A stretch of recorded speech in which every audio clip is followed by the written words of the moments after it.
¿Qué pasa, gente? Llegó el momento. Hoy hablaremos de las diferencias entre el capítulo 12 de la segunda temporada de Classroom of the Elite y el volumen 7 de la novela ligera. Ya he hecho videos similares con los capítulos anteriores, así que si no te los has visto, aquí arriba a la derecha, en la descripción, o en un comentario fijado te dejaré el link con las demás partes. Además, si te gusta este tipo de contenido, suscríbete, ya que desde la próxima semana empezaré a subir los resúmenes de la novela después de lo sucedido en esta segunda temporada. Sí, señores, el capítulo empezaba mal, ya que toda la primera escena en la novela se ve desde la perspectiva de Karuizawa. Como siempre diré todo lo que pasa, pero resumido.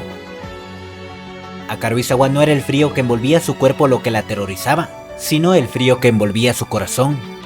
Se preguntó por qué es que estaba siendo intimidada, pero luego esos pensamientos cambiaron y empezó a echarse la culpa a sí misma. Su corazón congelado comenzó a devorar su cuerpo y las cicatrices que corrían profundamente le comenzaron a doler nuevamente. Delante de ella, Ryuen se reía mientras la presionaba para que confesara.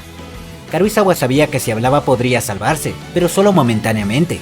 Nada garantizaba que no la volvieran a amenazar. Es por eso que solo podía poner su fe en la promesa que le hizo a Yanokouji. Esa era su última línea de defensa que la protegía de ser tragada por la oscuridad. Podía escuchar el sonido de sus dientes castañando por el frío y el miedo. Intentó detener eso, pero su corazón ya la había dejado de escuchar hace mucho. Recuerdos horribles le vinieron a la mente. El pasado y el presente se superponían. Ryuen le preguntó que si acaso estaba bien con morir abrazando la esperanza. Le dijo que X no la salvaría, que él sí, pero que si se oponía entonces tendría que difundir su secreto y cuando eso sucede ella volverá a esos días, a su yo original patética que sufría acoso. Ante el asalto verbal de Ryuen, Karuizawa solo podía pensar en lo asustada que estaba, en que quería que alguien la salve. Gritó no, no, no, no. Ella no quería volver a ese mundo oscuro y miserable en donde deseó la muerte. Karuizawa pidió que la perdonara varias veces. Su orgullo ya se había hecho trizas. No. Ella sabía que su orgullo ya había sido destrozado y que solo lo había pegado con cinta adhesiva. Ryuen le dijo que los rumores se extenderían y que incluso sus compañeros podrían intimidarla. Le dijo que recuerde lo doloroso que será volver a esos días. Por un momento un mundo blanco se extendió por la mente de Karuizawa y luego llegó la oscuridad. Durante la secundaria, Karuizawa había creado su propio infierno a partir de algo trivial. Ella siempre fue testaruda y competitiva, así que terminó siendo enemiga de chicas similares. Después de eso, sus días fueron lo más alejado de tener una vida escolar feliz. Le arrojaban agua cuando usaba el inodoro, filmaron los puñetazos y patadas que le daban para luego difundirlo. Ponían tachones en sus zapatos y cadáveres de animales en su pupitre. Incluso una vez le bajaron la falda enfrente de toda la clase. Después de las clases de natación escondían su ropa interior y a veces su uniforme. También le hicieron confesarse a chicos que no le gustaba. Había momentos en que la obligaban a recoger basura del suelo con la boca y a tragársela. Y a veces le hacían lamer zapatos. Había soportado humillación tras humillación y ahora terminó recordándolo. Lo único que había hecho por ella la escuela que la abandonó fue informarle sobre la preparatoria avanzada. Le ofrecieron una salvación al hacer que todos aquellos que sabían de ella desaparecieran. Terminó aceptando la realidad de que Ryuen la estaba intimidando. Sabía que si hacía eso sería más fácil para ella. En ese momento miró al cielo. Las lágrimas que había estado reteniendo se desbordaron y cayeron. No quería volver a esos días. Había aceptado la realidad, pero esos sentimientos brotaron dentro de ella. La salvación estaba ahí, solo tenía que decir el nombre de Yanokouji. Pensó que no se podía evitar, pues quien había prometido salvarla no había aparecido. Se preguntó que si acaso él no notó el correo que le envió, pero también le había dado una señal al mirarlo y él había reaccionado. Le había dado a entender que la protegería, o eso pensó ella. Ya no sabía si se estaba engañando a sí misma o no. Su relación con Yanokouji era muy superficial. Él había cortado su relación sin garantizarle su seguridad, usando la razón egoísta de que él ya no era necesario en el escenario. Ryuen le dijo a Karuizawa que al parecer nadie venía por ella. Luego soltó un suspiro exasperado y empezó a contarle la verdad tras el incidente que tuvo con Manabe de forma detallada. Él ya no estaba sonriendo. Karuizawa no quería creer eso, pero Ryuen le remarcó los hechos varias veces, que ella nunca fue rescatada. Le dijo que mira a su alrededor, que X no estaba aquí. Karuizawa se negaba a creerle. A Yanokouji, quien la había hecho caer en su trampa y la había hecho pensar que podría ser salvada, la había abandonado. No quería creer eso, porque esto significaría que... Ryuen, como si hubiera visto a través de ella, le preguntó si ya se dio cuenta, que ella solo había sido malvadamente intimidada de nuevo. La oscuridad la envolvió. Al final no había podido escapar del acoso. Entonces Ryuen le volvió a mencionarle su salvación. Mientras se reía como si pudiera leerle la mente, respondía a cada duda que pasaba por su mente. Karuizawa sentía la desesperación y la rabia de ser traicionada, y su corazón deseando ser salvado. Poco a poco comenzó a articular sus palabras. Le dijo a Ryuen que no importa cuántas veces le pregunte, nunca, jamás se lo dirá.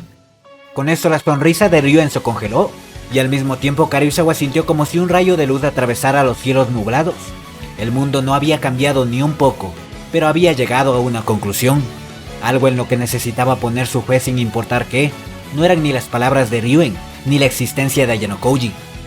Sabía que la romperían aquí, pero por alguna razón se sentía orgullosa de sí misma. Pensaba que ahora con esto él estaría a salvo, que si podía ayudarlo a obtener la paz que deseaba, entonces esto no era tan malo. Pensaba que era una tonta, ya que solo estaba bailando en la palma de su mano. Supuso que esto fue algo que ella mismo se lo buscó al usar a Hirata y Ayano Koji para que la protegieran. Debajo del frío cielo invernal de alguna manera terminó sintiéndose cómoda. Se despidió de su falsa yo y le dio la bienvenida a su yo vacía del pasado. Aquí hay que aclarar algo, y es que Ryuen nunca agrede físicamente a Karuizawa, al menos en esta parte. 2 horas antes de que Karuizawa fuera con Ryuen, al terminar las clases de Ayano Koji notó que Karuizawa lo miró antes de irse con sus amigas. Claro, él sabía el porqué de esto, pero aún después de eso Ayano Koji quedó de salir con su grupo, y justo cuando recogía sus cosas, Sato le preguntó si acaso ya tenía planes. Se mostró decepcionada, pero para su sorpresa, Ayano Koji le dijo que hoy no estaba disponible, pero que sí durante las vacaciones de invierno. Antes de que pudiera continuar, Sato se pegó a él felizmente y quedaron a verse en las vacaciones. El grupo Ayano Koji vio esto, así que Ayano Koji fue interrogado, y hasta Yukimura lo trató como un adúltero. En su camino a pasar el rato, el grupo habló de cómo sería bueno salir al exterior, y de la regla de no poder contactar a nadie fuera de la escuela. Aquí se notó que Haruka no quería hablar de su familia.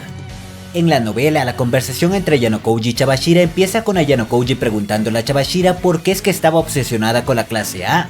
Chabashira dio una razón genérica, pero Ayano Koji no le creyó, ya que ella desde un inicio puso a propósito a la clase D en desventaja. Para los que no sepan, ya que esto no se ve en el anime, en el primer examen parcial, unos días antes del contenido de los exámenes cambió, pero Chabashira a propósito le ocultó esto a la clase D. Ayano Koji no estaba intentando ver los sentimientos que tenía encerrados como él decía, esta profesora. Él solo quería saber si valía la pena usarla o no. Chabashira mostró su intención de terminar la conversación. Es ahí que Ayano Koji le explica lo de Ryuen y Karuizawa.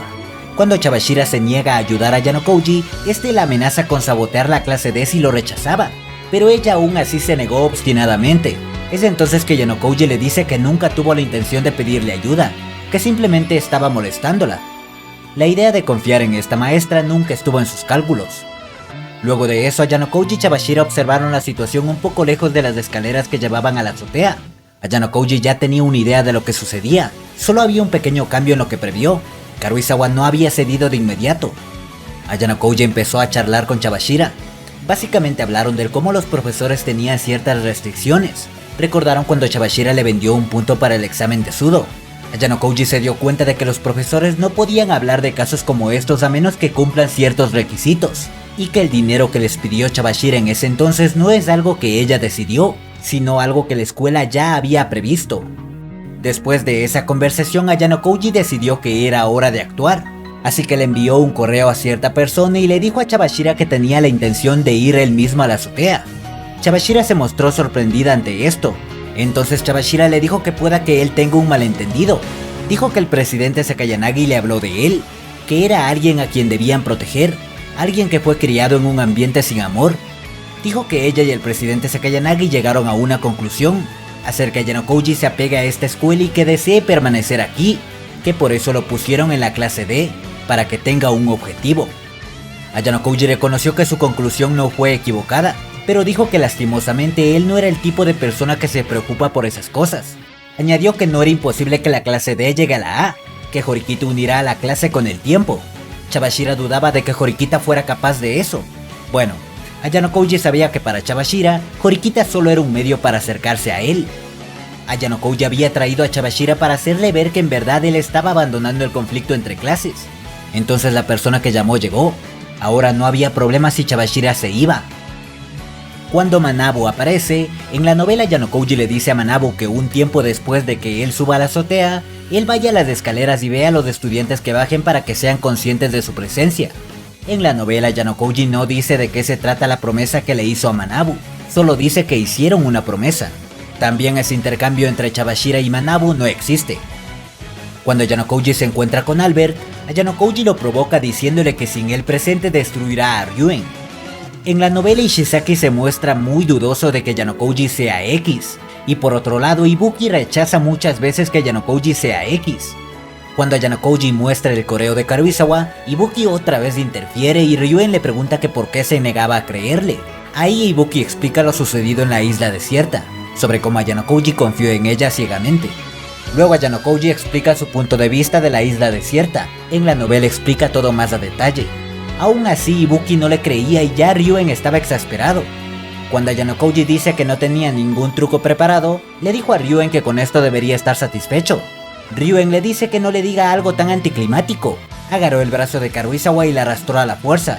Le preguntó cuál era el truco que tenía. A Yanokouji le dijo que no podía cumplir con las expectativas, que al final solo estaba bailando en la palma de su mano. Una grieta finalmente apareció en la sonrisa de Ryuen, e Ibuki dijo que si X era un idiota como Yanokouji, entonces quizás aún no lo han encontrado. Es en este momento que Yanokouji contraatacó. Dijo que es verdad que su identidad fue revelada, pero que solo los que están presentes saben quién es. Dijo que si revelaban su identidad él le informaría de lo sucedido aquí a la escuela. Ryuen le dijo que no podía hacer eso, pero Yanokouji le dijo que sí, que solo tenía que sacrificar a Karuizawa. Ryuen no creía en lo que decía, pero entonces Karuizawa dijo que no le importaba revelar su secreto si es que la identidad de Yanokouji era expuesta. Ibuki e Ishizaki, quienes no querían ir más lejos que esto, intentaron detener a Ryuen. A Yanokouji sabía que si lo que pasó aquí se revelaba, ambos lados recibirían daño, y que además, nada garantizaba que Karuizawa fuera acosada nuevamente. Si Ryuen renunciaba aquí esto se acabaría. Sin embargo, sabía que Ryuen jamás elegiría esa opción. Ryuen le dijo a Yanokouji que hasta ahora fue una decepción, que perdería si no hacía que lo entretenga hasta el final. Dijo que era imposible que no se interesara en alguien que se parece a él, que no había pensado qué hacer después de verlo, pero que ahora lo había decidido. Ibuki se acercó a él y le dijo que no hiciera algo que ponga en riesgo a la clase, que lo que iba a hacer estaba fuera de lugar. Ryuen le dijo que tenía que demostrar la diferencia que hay entre ellos, e Ibuki le gritó que eso solo iba a traerles problemas. Justo ahí, Ryuen le dio una bofetada a Ibuki, quien de inmediato se quedó en silencio. Ryuen dijo que nada podría importarle menos mientras lo disfrute, que nadie podía hablar de lo sucedido aquí, así que no importaba qué más pase. Le dijo a Yanokouji que lo primero que hará es poner miedo en esa cara apática, que no importa lo astuto que sea, al final sería forzado a inclinarse a la violencia. A Yanokouji le dio la razón, pero añadió algo más. Le preguntó que si acaso entendía que para llevar a cabo esa lógica necesitaba ser más fuerte que la otra parte. Ryuen empezó a reírse de todo corazón y le ordenó a Ishizaki que atacara. Este dudó, aún así Ryuen lo presionó, pero antes de que algo pasara Karuizawa lo detuvo. Le preguntó a Ryuen que por qué estaba haciendo algo tan estúpido, que no iba a ganar nada con golpear a Yanokouji. Ryuen le dijo que no se meta, la agarró del cabello y le empujó hacia atrás. Sin embargo, lejos de quedarse quieta, Karuizawa estaba por levantarse y saltar sobre Ryuen, pero Yanokouji la detuvo. Como ven, Karuizawa no le ruega a Ryuen que pare. Sinceramente esta parte me molestó. ¿De verdad había la necesidad de cambiar esta pequeñez?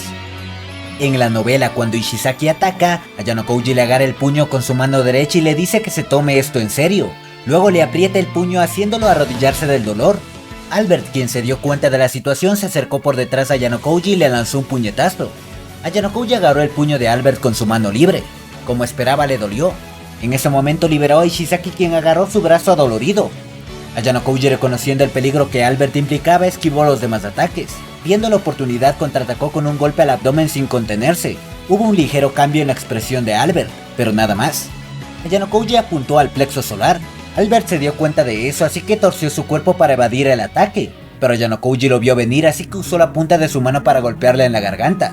En ese momento Ishizaki vuelve al ataque gritando como idiota, así que Yanokouji lo notó y le pateó la rodilla que estaba usando para apoyarse. Luego, viendo que Albert se había desplomado, le dio una patada en la cara y finalmente remató a Ishizaki con un golpe a la mandíbula.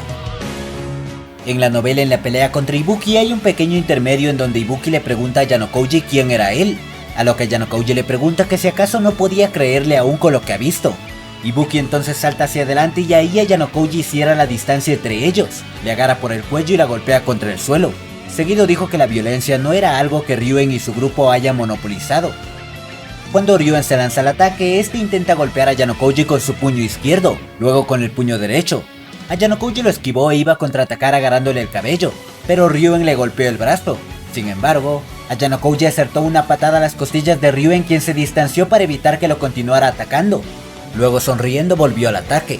Ayanokouji no pudo seguir esquivando perfectamente.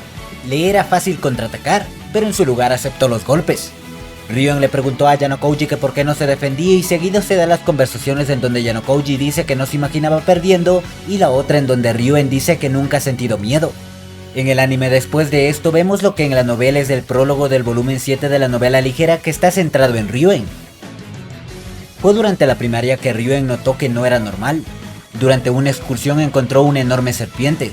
Toda su clase estalló en un alboroto, incluso los adultos. Pero Ryuen no. Él agarró una roca y con ella golpeó la cabeza de la serpiente. Él simplemente no entendía por qué había que tener miedo.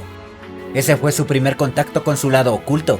Sintió como al momento en que el enemigo caía a sus pies podía sentir una gran cantidad de adrenalina corriendo por su cerebro. Vio el cadáver de la serpiente y su corazón sintió alegría. Desde entonces tuvo muchos enemigos y todos se postraron ante él. Pero ahí surgió un problema. Con cada enemigo caído sus días empezaron a ser aburridos.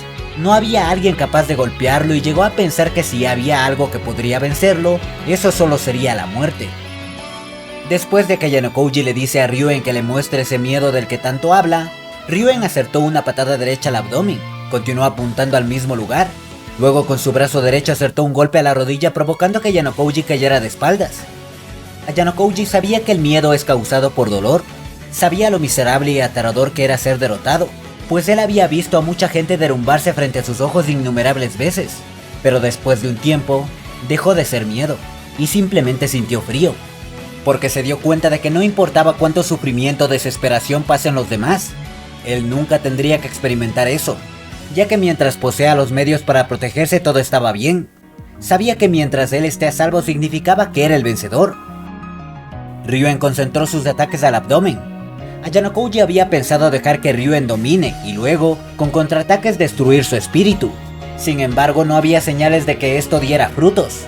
Pero no estaba preocupado, ya que esto solo significaba que Ryuen tendría que pasar por mucho más dolor. Después de que Ayanokouji esquivara una patada suya, Ryuen le dijo que debe sentirse bien al ver a los demás por debajo del hombro. Ayanokouji le dijo que nunca pensó en menospreciar a los demás, ya que si los demás tenían éxito o no, eso no tenía nada que ver con él. Ryuen se rió ante esa respuesta. Dijo que no hay forma de que eso sea verdad. Ayanokouji reconoció que sentía muchas cosas que se podía llamar avaricia, pero no iba a hablar de eso ahora, ya que concluyó que nadie iba a cambiar aunque juegue más con Ryuen. Cuando Ryuen se lanzó de nuevo al ataque, Ayanokouji lo agarró del brazo y lo atrajo con fuerza hacia un gancho de la cara mandándolo a volar. Luego se sentó sobre él y le lanzó una lluvia de golpes. Ryuen le dijo a Ayanokouji que esta no era la primera vez que perdía, que de hecho, había perdido muchas veces antes. Dijo que la violencia refleja tu verdadero yo, tanto del que da la golpiza como del golpeado. Siguió hablando y Ayanokouji golpeando. Este último preguntó si acaso esto no era suficiente, pero Ryuen lo incitó a seguir. Continuó provocándolo una y otra vez, pero en su mente Ayanokouji no entendía de lo que hablaba. Por desgracia, él no podía ver su propia cara, su expresión, pero había una cosa de la que estaba seguro, y es que algo tan trivial como esto no sacudiría su corazón. Dejó caer su puño tantas veces que perdió la cuenta. Él no iba a parar.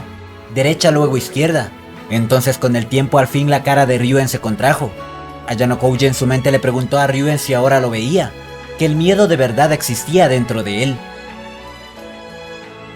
Cuando Ayanokouji habla con Karuizawa, él sabía que ella debía estarse cayendo a pedazos, pero también sabía que si era ella, no tendría problemas al retomar el presente que había creado superando su pasado a partir de mañana. Lo había confirmado tras verla hoy. Él sabía que si cumplía su promesa de inmediato, si la salvaba rápidamente, los sentimientos de dependencia hacia él hubieran sido mayores, pero si Karuizawa se viera de nuevo en una situación similar solo sentiría más desesperación. Al no haber intervenido de inmediato, Karuizawa tuvo fe en él hasta el último minuto, y gracias a eso pudo comprender que ella no lo traicionaría fácilmente. Claro, incluso si ella lo traicionaba, esto resultaría en culpa y entonces podría usarla a su voluntad. Pensaba que era un sacrilegio soltar un peón como Karuizawa. Para él su utilidad era secundaria, lo más importante era tenerla a mano.